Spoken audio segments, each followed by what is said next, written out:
the iso row marching glute bridge. So very similar to the iso row glute bridge itself. We're gonna get that full hip extension, driving the elbows back. A good cue there is to try to break through the floor with the elbows. And just like the normal glute bridge, keeping the head back, so it really brings in all of the muscles on your back. From there, you're gonna drive one leg up while keeping that full hip extension.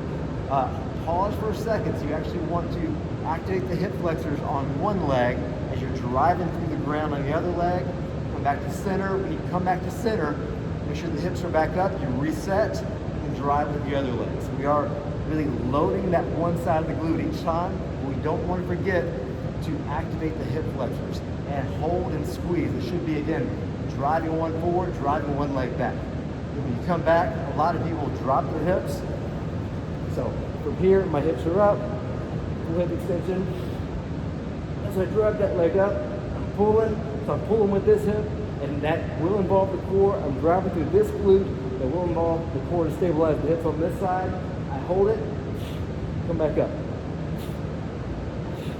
I mean, you're hitting so many muscle groups there, but what people typically want to do from this position, from here, they will bring this leg down, but also bring the hips down a little bit. And go up. You know, for a typical marching glute bridge, the hips will stay up the whole time. So you have stability in your hips right there. The hips stay up the whole time. With the iso row, same thing. The big, one of the main benefits of this is during that transition. So if you can stabilize your hips here, as I lift one leg up, I'm putting all my weight on the other hip. So you're trying to stabilize those hips. So you don't want to see a drop at all. You don't want to see any kind of rotation issue at all. That will show you have a glute, an issue with the strength or a firing pattern in the glutes. So keep the hips square all the way up. Driving up here.